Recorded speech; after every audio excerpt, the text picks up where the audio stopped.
Salve galera! Essa é a parte 3 da obra, então se vocês ainda não viram a parte 1 e 2, vou deixar no card aqui em cima e na descrição do vídeo. A obra retorna com o nosso prota indo treinar e o presidente falando que ele deveria descansar pois ele tinha acabado de sair do gelo. Nosso menino explica para o presidente que apesar de sua experiência como espectro ele ainda tem muito a aprender.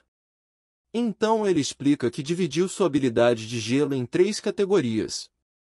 A primeira é a utilidade, ele congela o chão para ganhar vantagem de campo, acabando com a estamina do oponente então eles não conseguem dar seu melhor na luta.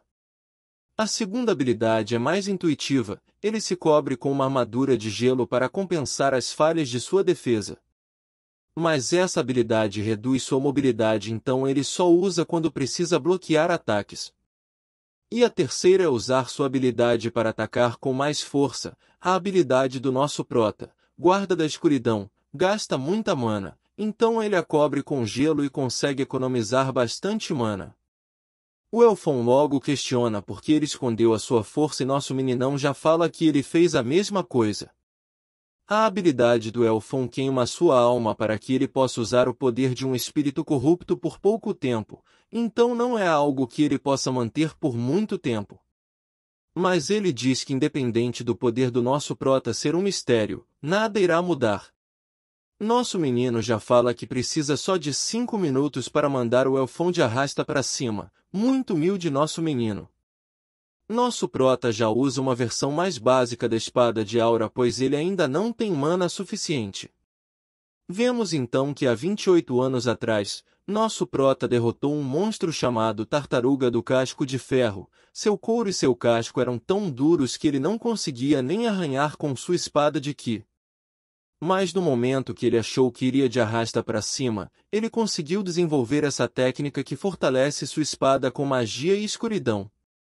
Ele chama esta técnica de ramada. A treta começa e já rola a peixeirada.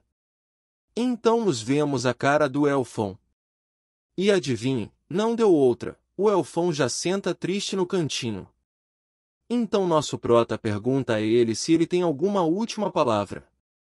O Elfon já pede para ele finalizá-lo com apenas um golpe. Mas antes disso nosso prota pergunta o que é aquela esfera para ele e ele diz que é um ovo de espírito.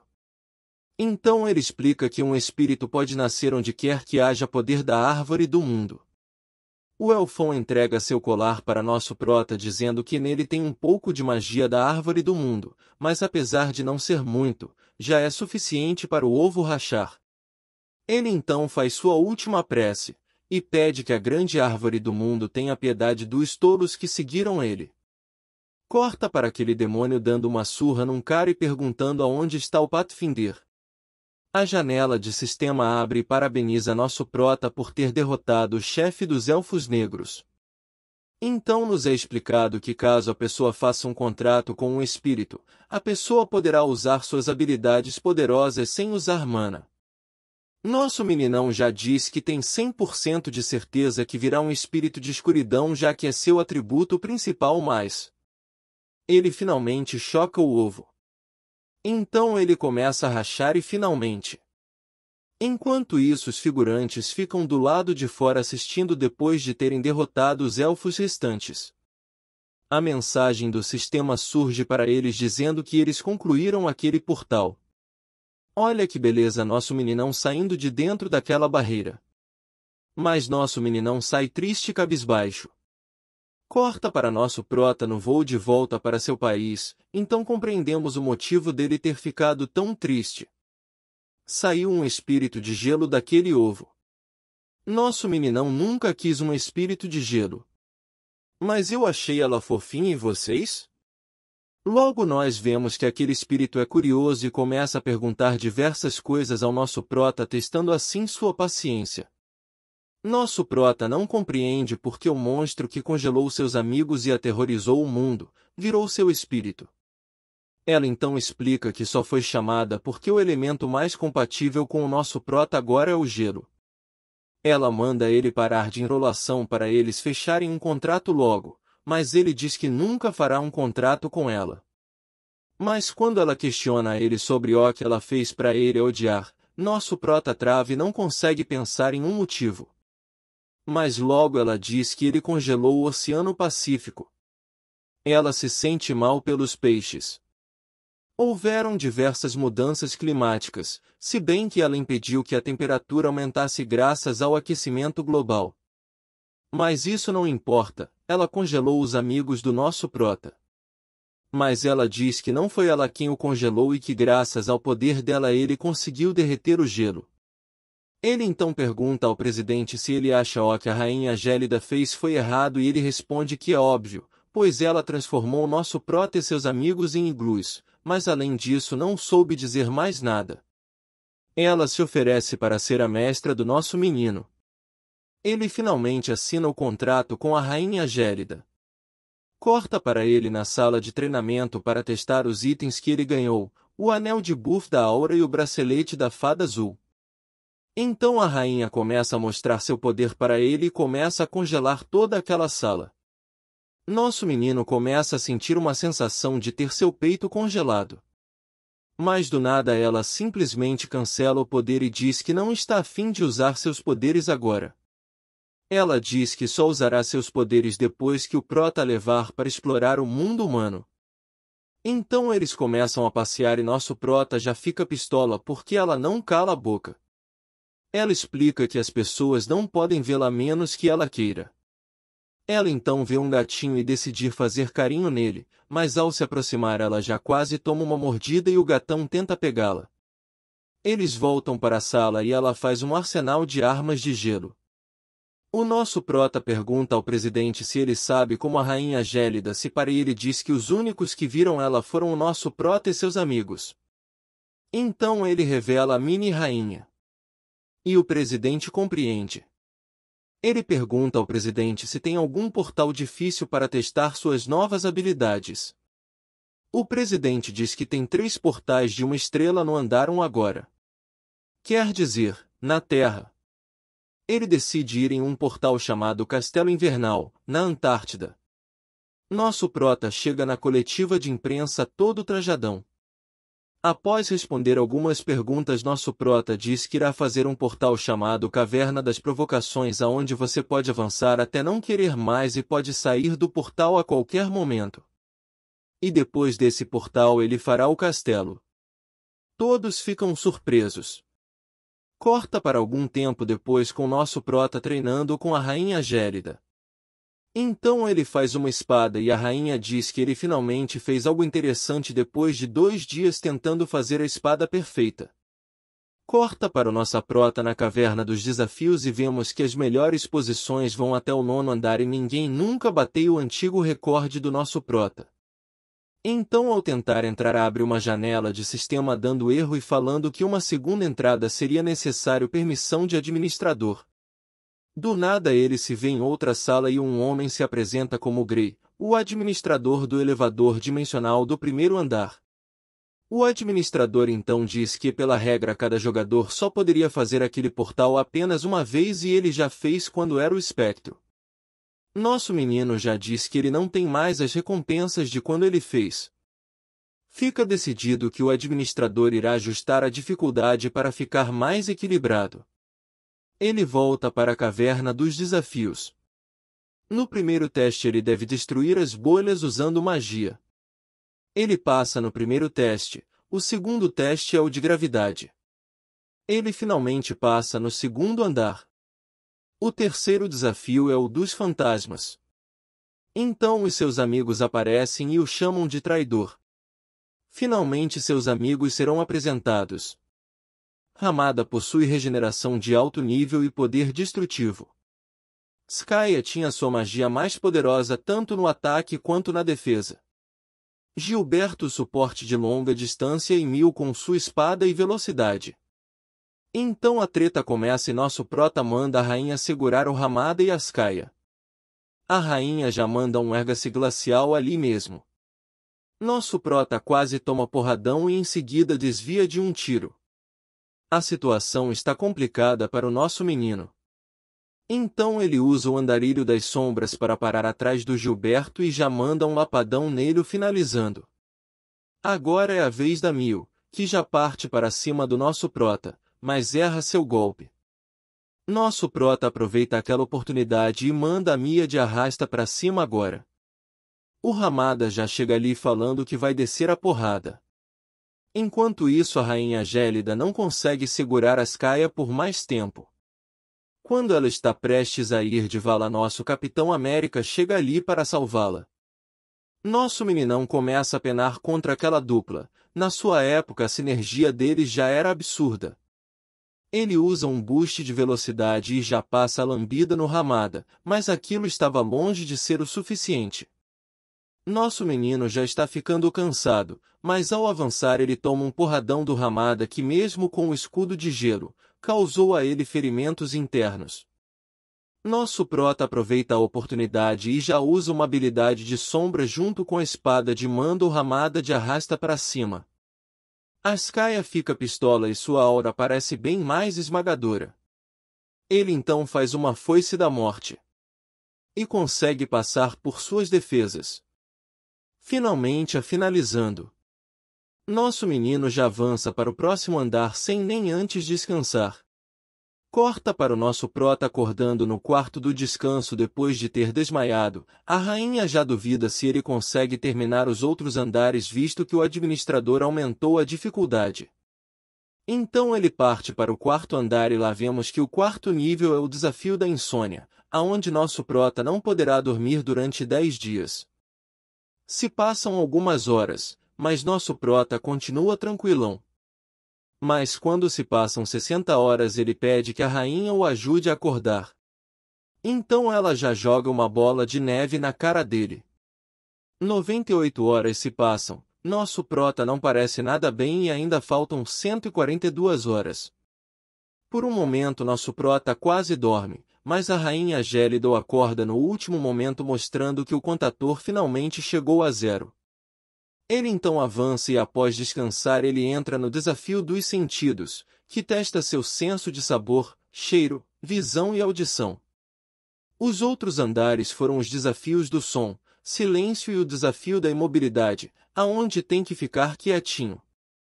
O nono desafio é o do vazio. A maioria dos jogadores que desafiam a caverna desiste, lá inclusive o espectro.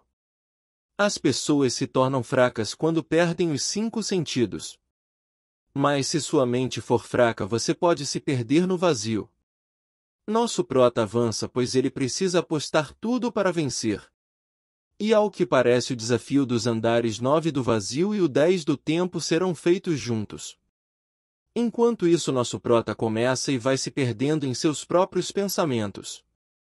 Mas depois de um tempo, sem nosso prota saber quanto tempo passou, ele diz que se recusa a morrer em um local horrível daqueles pois ele é o seu Jun-Ho. Ele finalmente acorda e a rainha fala para ele que se passaram 10 dias. Ele percebe que agora a sua taxa de magia é de 0%, ou seja, um controle mágico perfeito. Uma imagem do sistema aparece dizendo que irá calcular as suas recompensas. Nos vemos então que os sentidos do nosso prota aumentaram para a classe A. A mentalidade do herói para a classe S e seus atributos aumentaram em 20 pontos cada. A diferença entre nosso menino e os outros com o passar do tempo só irá aumentar. Quando todos acham que nosso prota foi de arrasta para cima lá dentro, depois de um mês, eles veem que o ranking de posições finalmente mudou e o novo recorde é do nosso prota. Corta para nosso prota chegando em Roma, na Itália pois precisam encontrar alguém chamado Torres. Um ex-jogador suspeito que foi visto andando com crianças na Itália e sempre são crianças diferentes. Nosso prota esbarra com um trombadinha e já leva ele para comer para ver se consegue algumas informações. Então o menino fica triste por ser o único que está comendo daquele jeito e fala que tem 16 irmãos. Nosso menino humilde do jeito que já manda o garçom trazer mais 16 pratos. A criança disse que os únicos que ajudam ele são a igreja, que um padre aparece uma vez por mês e as crianças se confessam e eles as levam para o paraíso. Uma escola onde eles têm roupas limpas e comida. Mas nosso trombadinha mirim diz que não quer ir para lá pois os padres lhe dão uma sensação ruim. O menino diz que levará nosso prota até ele. Então vemos que nosso prota coloca sua máscara de espectro e adentra o Vaticano. Ele encontra um padre conhecido como Frâncio. Ele pergunta a esse padre se eles sabem de um orfanato chamado Paraíso e o padre nega. Ele então já desassocia os demônios com a igreja, mas fala ao padre que haverá um grande incêndio na cidade nos próximos dias, então ele deve deixar os caminhões dos bombeiros prontos e parte. No outro dia ele e o Trombadinha partem em busca daquela escola. No caminho o menino conta que quer ser um jogador e que na escola eles têm um programa de treinamento de jogadores. Enquanto eles andavam, o Trombadinha vê sua irmã Ana, que foi para a escola há uns 2 meses atrás. Nosso menininho a chama e nosso prota vê que é o Torres quem está com ela. Então a atitude da menina muda e ela para de agir como um robô e começa a agir como se deveria agir em uma situação normal. Nosso prota chega e diz que é um turista e pediu para o menino ser seu guia. Ele diz ao Torres que na verdade ele está procurando seu irmão mais novo que desapareceu há 15 anos. Enquanto chora, ele pede para verificar os registros e o Torres diz que é impossível pois não tem nenhuma criança acima de 15 anos. Mas logo ele pensa que se deixar nosso prota ir embora, o paraíso pode ser revelado ao público. Ele então decide convidar nosso meninão para o orfanato. Eles finalmente chegam. E quando o Torres passa por uma mulher ele pede para ela verificar se eles foram seguidos. A escola começa a ser apresentada ao nosso prota. Mas depois de não terem encontrado ninguém, o Torres diz que já que nosso prota é um jogador experiente, ele deveria ensinar algumas crianças. Então diversas crianças e professores chegam ao local. É só eu ou vocês também acham que o clima está ficando um pouco estranho? De repente os olhos de todos começam a ficar vermelhos. O Trombadinha já cai de joelhos no chão ao descobrir que seus amigos beberam sangue de demônio. Ele então fica pistola e parte para dar um soco no Torres, mas uma professora já dá um soco em seu estômago. Nosso prota diz para o garoto que ser um jogador significa aguentar e continuar avançando. Mesmo se as pessoas que ama morrerem na sua frente, se ele quiser se tornar um jogador precisará lutar até o fim. Nosso meninão coloca sua máscara de espectro e diz que como o garoto ainda não é um jogador ele irá ajudá-lo daquela vez. Os demônios riem pois não acreditam que nosso menino é o brabo. Esse espertão aqui já diz que se nosso prota for o espectro então sua cabeça sairá voando em 5 segundos. Eu aviso ou vocês avisam galera? Não deu outra. Nosso prota diz que não demoraria tanto tempo assim e já parte finalizando aquele cara. Todos ficam surpresos ao saber que ele tem a mesma habilidade de escuridão que o espectro. Logo aqueles demônios partem para cima do nosso menino, que só estala os dedos e manda alguns de caixa.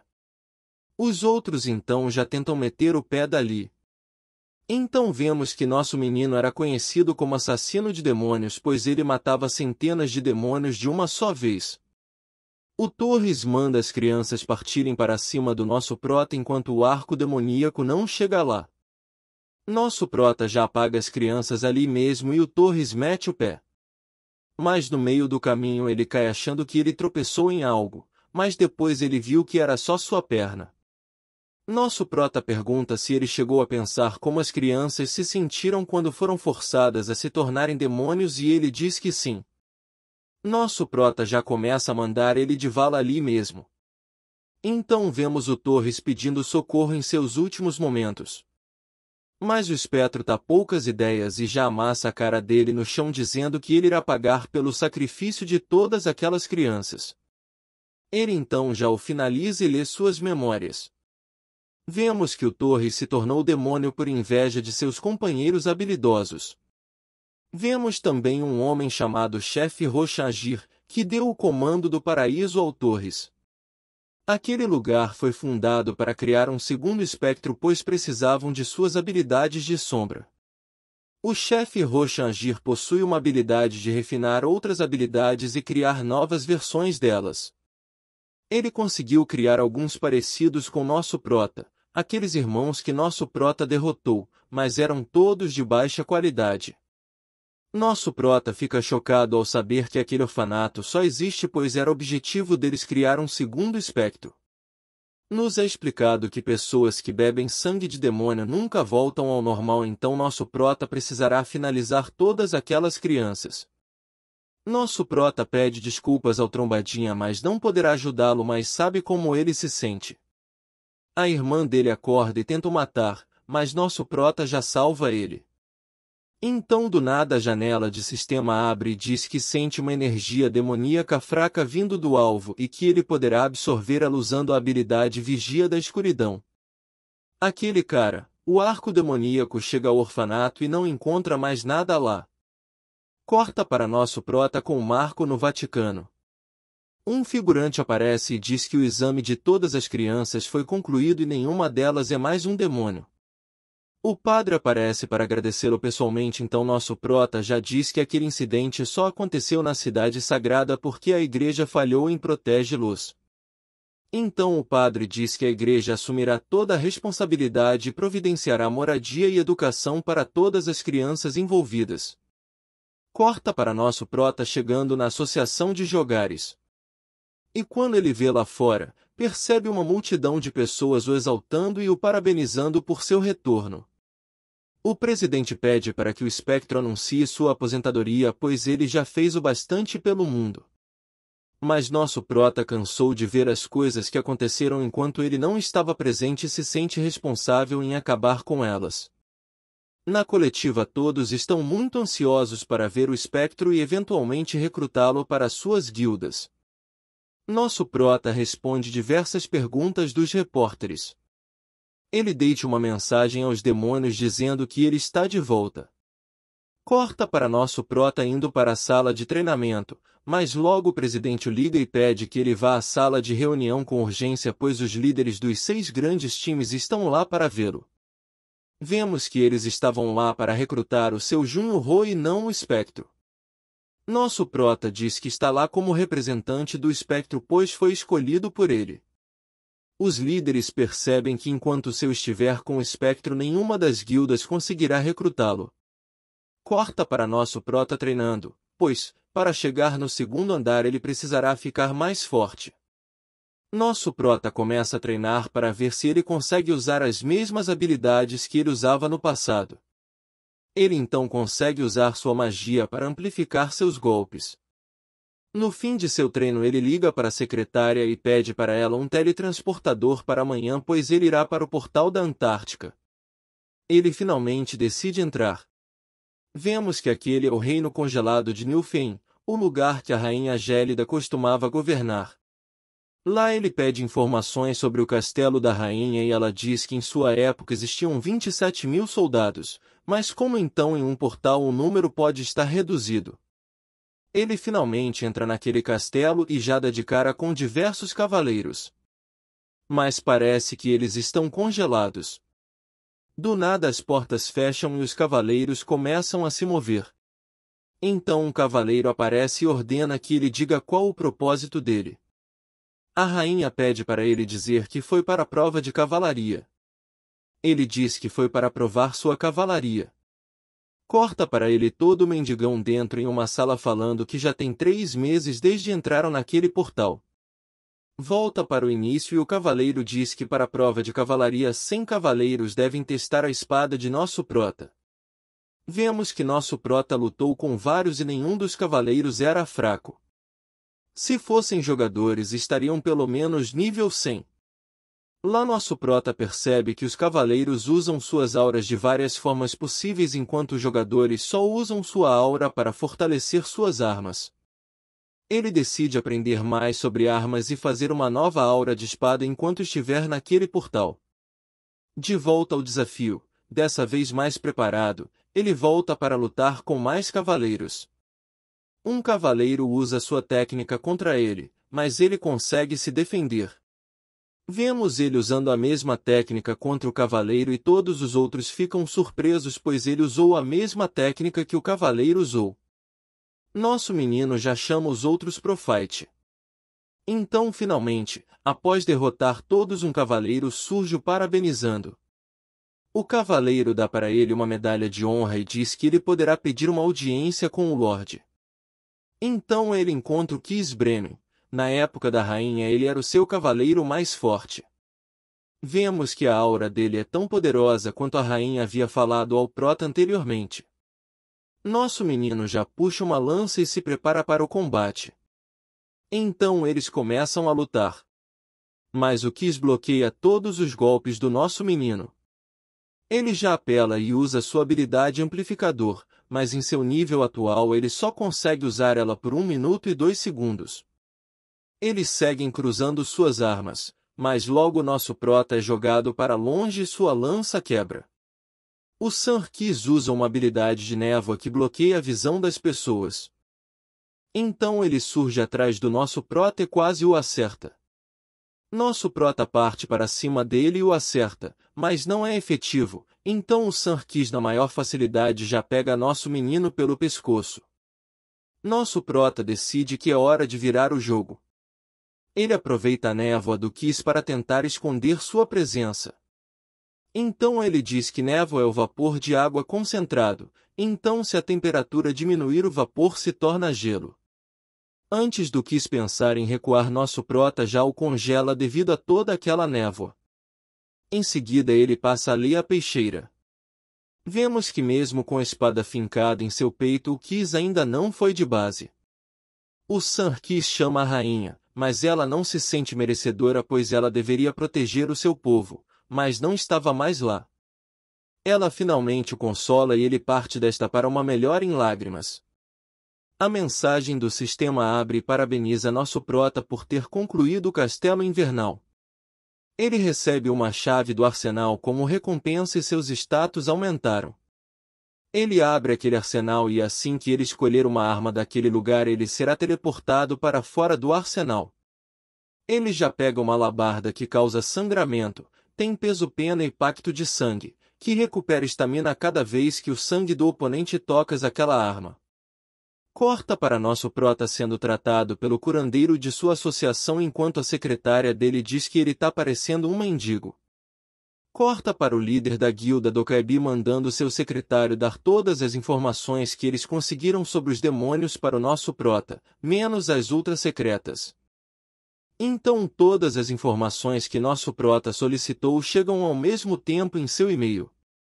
Nosso prota diz que em 10 dias estará subindo ao 2º andar, mas para isso ele precisa memorizar todas as informações que eles lhe deram.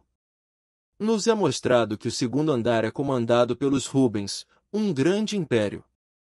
Corta para a secretária do nosso prota indo pedir demissão, mas se lembrou de sua paixão no passado e decide voltar. O presidente a parabeniza por encontrar seu próprio caminho e lhe dá as boas-vindas de volta chamando de jogadora Chassiel.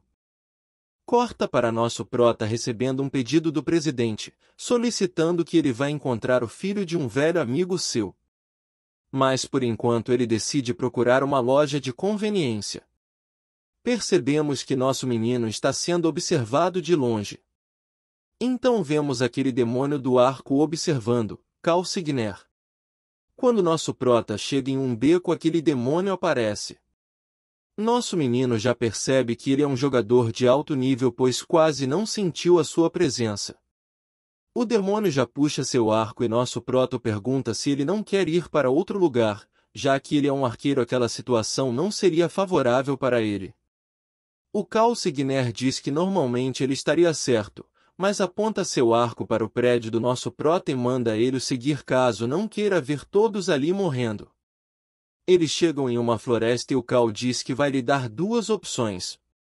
A primeira é por algemas de anulação de magia e segui-lo. A segunda é cortar as pernas dele e arrastá-lo como um cachorro. Nosso prota sente uma pressão enorme, então esse é o jogador Calcigner, jogador de nível 100. Nosso menino diz que vai escolher a terceira opção, pois está um clima tão bonita naquela montanha assim ele já finaliza o Cal e o enterra ali mesmo. O Cal um pouco irritado já puxa seu arco e atira contra o nosso menino. Mas ele defende todos os disparos o que deixa o Cal impressionado pois achou que ele era apenas um novato. Então depois que o Cal vê que pode ter feito caquinha confrontando alguém muito mais talentoso do que ele previu. Mas como ele não tem mais escolha, ele segue o atacando para dar um fim naquilo. Ele lança flechas devoradoras em nosso menino, então essas flechas começam a mudar sua trajetória. Ele atira diversas flechas com a finalidade de dificultar os movimentos do prota. Nosso menino ativa seu aprimoramento e rebate as flechas do Cal, pois se ele for acertado por uma delas ele já era. O Cal decide que precisará dar tudo de si para derrotar o seu Junho-Ho. Ele lança uma flecha dragão vermelho. Mas nosso menino está bem, pois ele usou seu manto da escuridão e defendeu aquele ataque. Ele parte para cima do Cal com suas habilidades de sombras e gelo. Ele diz que queria derrotar ele apenas usando suas habilidades de gelo, mas dadas as circunstâncias ele não terá escolha.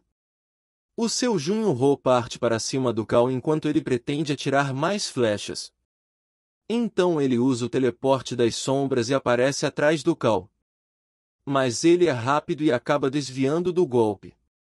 Nosso prota parece estar na pior, então o Cal dá a ideia mais uma vez de algemá-lo. Mas nosso menino já lança vai algemar a mãe.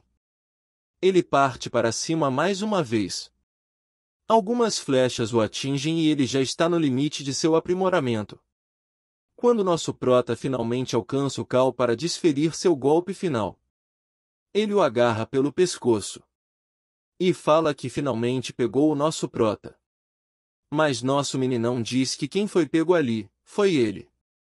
Uma lapada de sombra já passa pelos peitos do Cal. Nosso prota então invoca dois lobão e manda eles devorarem o Cal. O Cal finalmente percebe que ele estava lutando contra o espectro o tempo todo. Mas aquilo é algo que um morto não precisa saber. Vemos que o Cal Signer foi de arrasta para cima.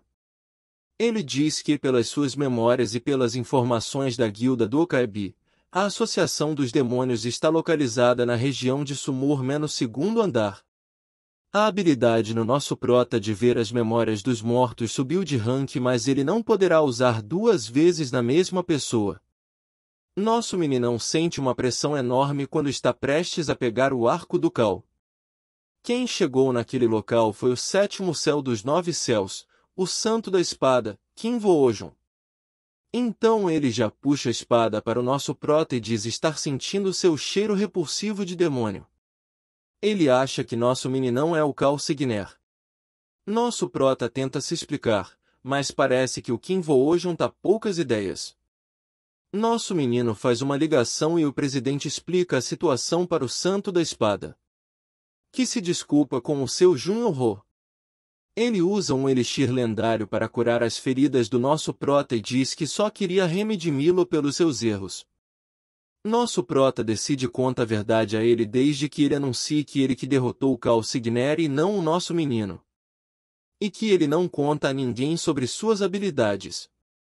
Ele então mostra suas habilidades de gelo e o santo acredita que com aquelas habilidades de rank S seria possível derrotar o Cal. Nosso menino, depois de conhecer o santo da espada, finalmente entende que os jogadores realmente fortes estão no segundo andar. Antes de ir para o segundo andar, nosso prota decide se despedir de algumas pessoas, inclusive seus companheiros congelados. Ele faz uma visita a seu amigo Ferreiro Noia e depois decide partir. Finalmente ele chega no elevador para o segundo andar. Ao apertar o segundo andar ele começa a subir em uma velocidade altíssima. Ele chega e seus status sobem em 30 pontos devido às suas habilidades. Lá ele já fica todo empolgado e sente que o ar lá tem muito mais poder mágico do que a terra. A princesa do Okaebi aparece e diz que irá recrutá-lo. Ela conta para ele que aquele mundo já foi habitado por humanos há 100 anos atrás, mas depois de um ataque de vários monstros os humanos foram aniquilados. Ela diz que nosso prota não conseguirá usar os portais para ir para outras cidades ainda, pois quando se chega lá a pessoa deve ter um cartão de identificação de guilda para ficar por mais de 90 dias. Eles se despedem e nosso prota decide ir para uma pousada. Ao chegar na taverna nosso prota percebe que os jogadores da Terra estão misturados com aventureiros daquele mundo. Nosso prota começa a pedir várias coisas caras, atraindo os olhares de algumas pessoas. Então um homem já aborda nosso prota dizendo que está interessado no seu dinheiro. Corta para nosso prota batendo em um figurante com o outro figurante. Então ele ameaça o líder daqueles ladrões e pede para ele levá-lo até seu chefe. Mas ele pensa 2 vezes antes de mentir e que o chefe está na casa de apostas. Nosso menino chega e senta na mesa em que o chefe Gileon está jogando cartas. A rainha passou as informações para o nosso prota, então ele começa a ganhar diversas vezes. Quando ele finalmente decide encerrar, nosso prota é abordado por um homem que o chama para compartilhar um drink com o anfitrião daquele local, que não era o homem na mesa de apostas. Lá o anfitrião já sabe que ele é o seu Jun-Ho. Nosso prota diz que irá devolver todas as suas fichas, mas em troca quer informações sobre os nobres. Mas aquele anfitrião diz que ele vai tomar as fichas que foram roubadas dele à força. 2 figurantes vão para cima do nosso menino, mas são finalizados com facilidade. Aquele anfitrião já puxa um oitão contra nosso prota, que já pega a arma dele com suas habilidades e parece que o jogo virou, não é mesmo? O anfitrião, que chama PLY, decide falar o que ele quer saber. Corta para o nosso prota parabenizando aqueles bandidos pelas informações que eles conseguiram e manda eles vazarem dali. Nosso prota diz que irá fazer algumas missões para aumentar seu nível para 50 antes de uma competição de caça que haverá na cidade. Vemos diversas pessoas observando ele, pois não existe presa melhor do que alguém que acabou de chegar no 2º andar. Corta para nosso prota rastreando os lobos de sua missão. Ele finalmente encontra e parte para cima deles. Vemos 4 pessoas observando nosso prota. Eles são nível 70 enquanto nosso prota ainda é nível 50. Depois que nosso prota derrota aqueles lobos, um daqueles homens aparece pedindo um autógrafo do nossa prota enquanto os outros se aproximam para pegá-lo por trás. Nosso prota já começa a derrotar aqueles figurantes um por um. No final todos foram nocauteados e ele decide levar aqueles caras para os guardas para aumentar a sua honra. De volta à cidade nos vemos aquele carecão falando com um homem. E nosso prota já chega no pescotapo achando que ele estava assediando aquele homem. Mas no final é explicado que aquele homem queria contratá-lo para fazer uma dungeon chamada Sharafim, o Ladrão Fantasma. Ele disse que sua esposa está doente e lá tem uma estátua que poderia curá-la. Nosso prota aceita e diz que eles partirão ao alvorecer. Lá eles encontram alguns kobolds que são finalizados pelo homem. Diversos kobolds cercam. Nosso menino começa a finalizá-los. Depois de terem matado muitos kobolds, eles seguem, enquanto desviam de diversas armadilhas. Lá eles finalmente encontram a estátua. Mas nosso menino acha que está fácil demais para ser verdade e já fica atento. Então um kobold de sangue campeão quase finaliza o homem, mas nosso prota o salva. Mas parece que nosso menino está sem muita paciência, então ele puxa o oitão dele e começa a atirar naquele lambisomem. Apesar de ser efetivo, o kobold não parou, então nosso menino decide dar um socão nele, o derrubando, mas ele ainda resiste. Nosso menino segue dando chapuletada na cara dele. Por hoje é isso, pessoal. Espero que tenham gostado. Não esqueçam de se inscrever e dar like para mais recaps.